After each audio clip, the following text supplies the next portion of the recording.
Bienvenue dans le podcast à contre-courant, le podcast des mères audacieuses, le rendez-vous inspirant qui met en lumière des femmes et des hommes qui ont choisi de redéfinir leur trajectoire, de créer leur propre voie et de conquérir leur indépendance.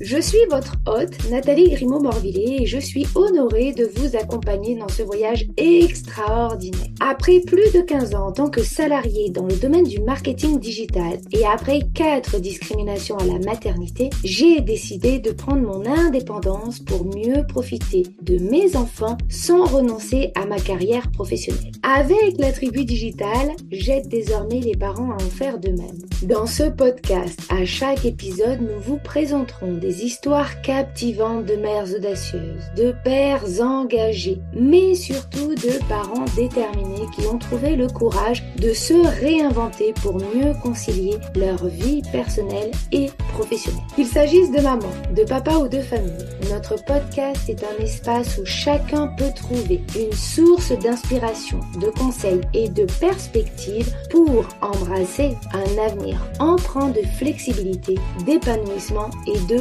conciliation, ainsi que de succès. Si vous êtes à la recherche de nouvelles manières de penser et ou de travailler, ou encore d'astuces, c'est le podcast qu'il vous faut. Prenez dès à présent votre boisson préférée et c'est parti! Retrouvons-nous dans le nouvel épisode du jour. Bonjour à toutes et à tous et bienvenue dans notre podcast à contre-courant, le podcast des mères audacieuses. Un podcast qui met en lumière les parcours audacieux des mères qui ont choisi de privilégier leur équilibre. Et aujourd'hui, pour privilégier cet équilibre, nous allons parler du freelancing, non pas de ce que tout le monde connaît, mais plutôt des coulisses. Car travailler en freelance, ce n'est pas uniquement travailler de chez soi à temps choisi. C'est aussi gérer de nombreuses casquettes auxquelles nous ne sommes pas forcément formés, notamment si nous avons passé de nombreuses années dans le salariat. Pour parler des coulisses du freelancing, j'ai le plaisir aujourd'hui d'accueillir Sandrine, une maman qui a quitté le salariat pour devenir freelance dans le domaine du digital. Elle va nous partager en toute transparence son expérience, ses réussites, ses challenges, mais également tout ce qu'elle n'avait pas imaginé au préalable. Préparez-vous donc à une conversation pleine de réalisme, d'inspiration et d'astuces pour aider celles qui se posent la question de se lancer ou celles qui en sont aux prémices. Bonjour Sandrine, je suis ravie de t'avoir à mes côtés aujourd'hui. Eh bien, bonjour à toutes, bonjour Nathalie, merci tout d'abord pour cette invitation. Effectivement, donc je m'appelle Sandrine, je vis dans l'Ain à une vingtaine de minutes de Lyon. J'ai créé Canopé il y a un peu plus d'un an et demi. Je suis spécialisée dans la gestion des réseaux sociaux, le design web et le référencement SEO. Mon objectif est d'aider mes clients, qu'ils soient entreprises ou indépendants, à devenir remarquables dans leur communication digitale tout en restant alignés avec leurs valeurs. Eh bien, génial pour cette présentation. Est-ce que tu peux justement nous dire depuis quand tu es maman et combien d'enfants as-tu? Oui, alors ma première fille, Lucie, est née en 2010. Ensuite, a suivi Anna en 2012 et enfin Erin en 2016. J'ai donc trois filles. Génial. Est-ce que tu peux nous raconter comment nous nous sommes rencontrés? Oui, alors nous nous sommes rencontrés à un moment où j'étais en plein chamboulement dans ma vie professionnelle. J'avais fait le choix, après un bilan de compétences, de me réorienter dans le domaine de la stratégie digitale et je cherchais une formation de qualité pour me former au métier de social media manager. Je me suis donc inscrite à une formation proposée par la Tribu Digitale et c'est comme ça que nous nous sommes connus. Exactement. Et tu étais dans un groupe géré par la tutrice Élodie. Effectivement, il y a déjà quelques temps de cela. Tout à fait. Si tu étais une femme à impact connue, qui serais-tu? Mais surtout, pourquoi? Alors, je pense que je choisirais Marie Curie. Pour moi, elle représente vraiment à la fois la résilience et la détermination. Déjà, elle a été la première femme à remporter un prix Nobel, la seule à en recevoir deux dans deux domaines différents. Et elle a évolué dans un univers exclusivement masculin, sans jamais se laisser ni abattre, ni impressionner. Elle a poursuivi son travail avec une incroyable persévérance. Elle a, du coup, de ce fait, ouvert la voie pour des tas d'autres femmes. Et c'est vraiment cette force de caractère et cette capacité à avancer coûte que coûte qui sont vraiment inspirants pour moi. Effectivement, c'est vrai que on se rend plus forcément autant compte, mais à l'époque, Marie Curie a vraiment avancé dans un univers d'hommes parce que bah, les femmes se devaient d'être au foyer et ne pouvaient pas encore moins travailler dans la médecine, mais en tout cas dans des métiers dits masculins. Exactement.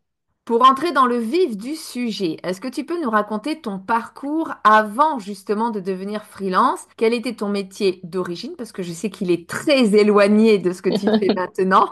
Et qu'est-ce qui t'a motivé à te reconvertir et à changer de voie? Oui, alors effectivement, il était très éloigné puisque quand j'avais 20 ans, je suis rentrée dans la police nationale, dans laquelle j'ai travaillé pendant une quinzaine d'années. Ensuite, donc en 2012, j'ai eu ma seconde fille, mais quand elle allait avoir un an en 2013, tout a un peu basculé puisque nous avons appris qu'elle était atteinte d'une maladie génétique. Donc, comme tu peux t'en douter, cette nouvelle a un peu tout remis en Mm. question.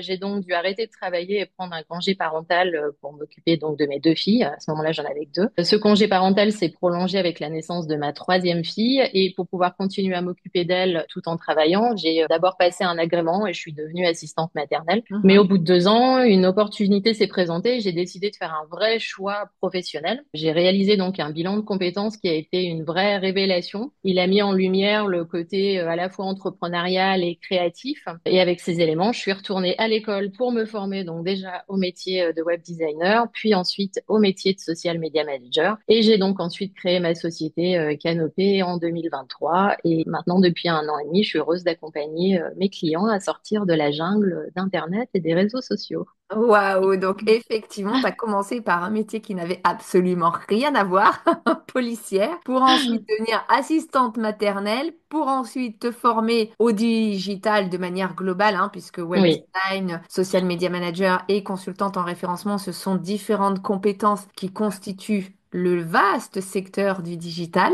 Donc, on voit qu'effectivement, il est possible d'avoir des parcours complètement hors normes, si on peut dire, ou en tout cas avec des changements radicaux d'une vie professionnelle à l'autre, et tu en es la preuve. Bravo à toi. Merci.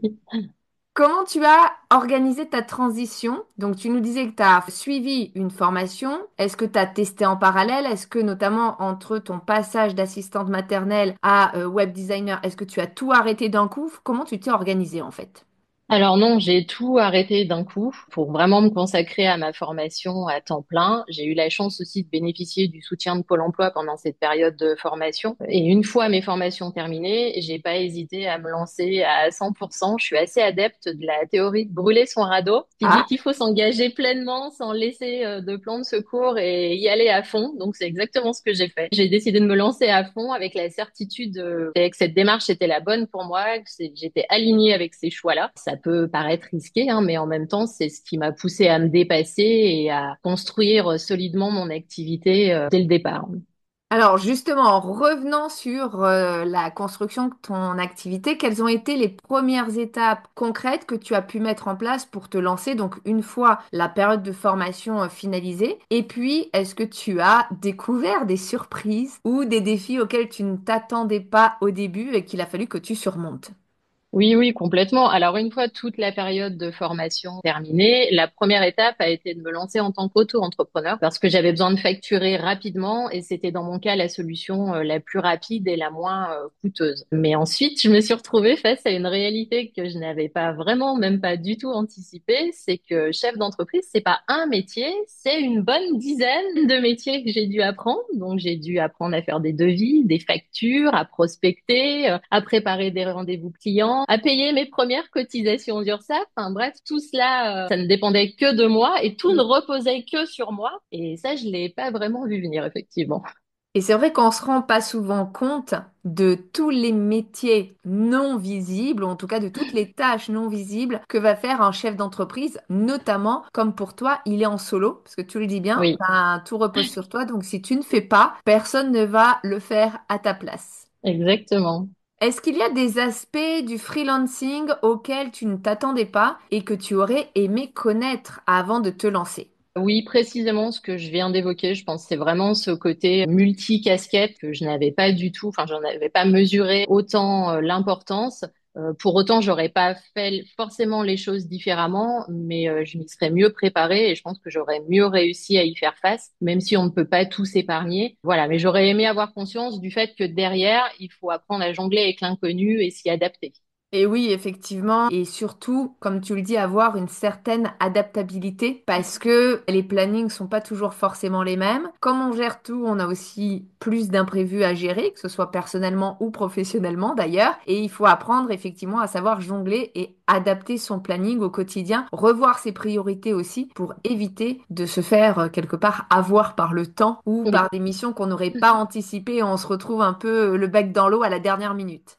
Alors aujourd'hui, donc comme tu dis, ça fait plus d'un an et demi que tu es indépendante. Comment tu gères à la fois donc ton temps, mais aussi la frontière entre vie pro et vie perso? Parce que tu l'as dit, tu es maman. En plus, tu es une maman donc d'une enfant qui a des besoins particuliers du fait de sa maladie génétique. Donc il y a sûrement des rendez-vous médicaux, enfin un certain nombre de choses à mettre en place qui vont impacter aussi ton développement peut-être professionnel ou en tout cas la gestion de ton temps global. Oui, tout à fait. Alors, déjà, j'ai mes filles en garde alternée une semaine sur deux. Donc, le fonctionnement est assez simple. Les semaines sans mes filles, clairement, je ne compte pas mes heures et j'ai une grosse capacité de travail, ce qui s'équilibre avec les semaines où elles sont là, puisque forcément, c'est plus allégé. Ensuite, quand j'ai besoin de caler des rendez-vous, que ce soit pour mes filles ou pour moi, je n'hésite pas à les caler dans mon emploi du temps. Pour moi, c'est une des raisons premières, c'est pas la seule évidemment, mais c'est une des raisons premières qui fait que j'ai choisi d'être à mon compte. C'est pour cette liberté d'aménager mon emploi du temps comme je veux. Et ça, à mon sens, ça n'a vraiment pas de prix pour le coup. C'est clair, je suis totalement d'accord et totalement alignée avec ce que tu dis. Moi, une vraie révolution depuis que je suis entrepreneuse et donc indépendante, c'est de caler absolument tout dans mon agenda, que ce soit rendez-vous perso, rendez-vous pro, le sport si je veux y aller, une sortie avec une copine, enfin peu importe, je cale absolument tout et je partage aussi mon agenda. Donc là, pour le coup, moi avec mon mari. Il nous permet de voir quand l'un est en déplacement ou en rendez-vous, l'autre sait tout de suite qu'il ne va pas prendre un rendez-vous ou un déplacement sur le même créneau pour pouvoir être disponible pour les enfants. Et ça a vraiment changé mon organisation au quotidien de vraiment tout avoir. Et d'ailleurs, je le dis, si je l'ai pas dans l'agenda, bah pour moi, ça n'existe pas. Ouais. Donc c'est oublié. Si je le mets pas tout de suite dans l'agenda, finalement, je l'oublie. Et peut être sûr que le rendez-vous, qu'il soit pro ou perso, je vais l'avoir oublié et je l'aurais pas fait en fait. Mais c'est exactement ça. Je passe mon temps à tout noter dans mon agenda aussi, parce que pareil, si c'est pas noté, c'est oublié.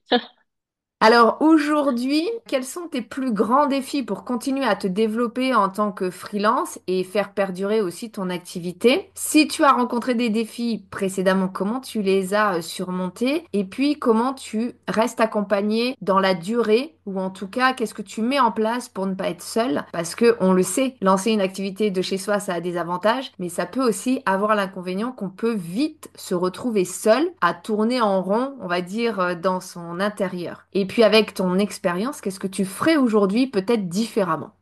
Alors, le premier grand défi auquel je pense, c'est celui qu'on a évoqué un petit peu tout à l'heure, c'est effectivement de jongler avec toutes les casquettes, entrepreneur, créatrice, gestionnaire, maman. Voilà, ça a été la plus grosse chose à faire. J'ai dû aussi apprendre à gérer l'incertitude financière au départ, à me faire Mhm. connaître dans un domaine où la concurrence est assez forte, devoir rester patiente face à toute l'inertie auquel il faut faire face quand on crée son entreprise au début. C'était un peu difficile pour moi aussi de structurer mon emploi du temps, de définir des priorités, surtout les semaines où je devais gérer mes filles, pour faire aussi en sorte que mes heures de travail n'empiètent pas trop sur ma vie personnelle. Voilà, il a fallu borner un peu tout ça. Pour ma part, j'ai fait le choix en fait de faire partie d'un réseau d'entrepreneurs afin de ne pas être seule et de pouvoir partager aussi bien mes problématiques que mes victoires avec d'autres. Et ce choix m'a beaucoup apporté parce que non, freelance ne veut pas forcément dire et rimer avec solitude. On peut aussi être entouré.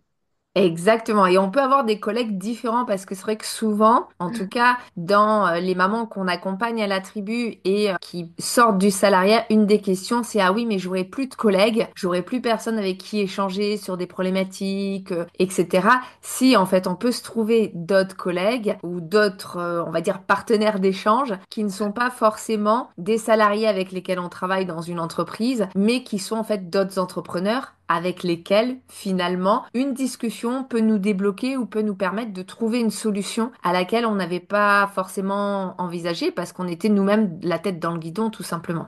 Oui, exactement. Puis selon où la personne en est de la création et de la vie de son entreprise, on va rencontrer des difficultés que lui ou elle a peut-être déjà rencontrées et a surmontées. Et c'est vraiment ce partage qui est précieux. Et pour le coup, non, on n'est pas obligé de rester seul. Exactement. Alors justement, je te posais aussi la question, avec ton expérience aujourd'hui, est-ce qu'il y a des choses que tu aurais fait peut-être différemment ou est-ce que tu aurais tout fait de la même manière? Alors non, pour le coup, je pense que j'aurais tout fait de la même manière parce qu'en fait, on apprend toujours. On peut pas se préserver de tout. On apprend toujours et j'ai appris de mes erreurs. J'ai fait des erreurs, hein, bien sûr. J'ai appris, mais en même temps, c'est grâce à ces erreurs aussi que j'ai appris et que j'ai avancé. Donc non, pour le coup, je pense que je referais tout de la même façon. Génial. Bon, pour terminer cette interview passionnante, quels seraient les conseils que tu donnerais à une maman qui hésite à se lancer dans le freelance? Alors, je dirais qu'elles prennent vraiment le temps de se demander pourquoi elles veulent faire. Vraiment aller chercher au fond d'elles ce qui la pousse à se lancer là-dedans. Et si vraiment elles sentent que c'est aligné avec elles, de ne pas hésiter. De brûler elle aussi son radeau, d'avancer, de s'adapter, de se tromper, de douter, mais de continuer à avancer quoi qu'il arrive. Et oui, c'est vrai qu'effectivement, ça donne, comme tu le disais, une certaine liberté, mais se poser la question en amont de se dire pourquoi je veux le faire, c'est pas juste pour cette liberté, parce que forcément, ça amène aussi des contraintes qui sont différentes que Tout à dans le fait. salariat, et de se dire, ok, est-ce que vraiment c'est quelque chose qui me tient à cœur, ou est-ce que je le fais parce que je vois que les avantages, mais pas forcément les inconvénients, et comme dans toute Oui, situation, il y a des avantages, il y a des inconvénients, donc est-ce que les inconvénients nous conviennent ou pas? Ça, c'est personnel, hein, finalement, en termes de ouais, décision. Effectivement, ça permet de pas se tromper de chemin ou en tout cas d'éviter de se lancer dans un statut qui finalement ne nous convient absolument pas. c'est ça.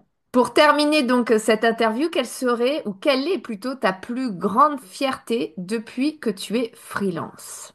Alors, je dirais que ma plus grande fierté, c'est de me retourner parfois et de regarder le chemin parcouru jusque-là. J'ai fait des erreurs, j'ai douté, je me suis trompée, mais j'ai aussi appris. Je me suis adaptée, j'ai réajusté, j'ai continué à avancer, je continue à avancer en étant alignée avec ce que je voulais être et ce que je voulais faire. Et ça encore, pour moi, ça n'a pas de prix.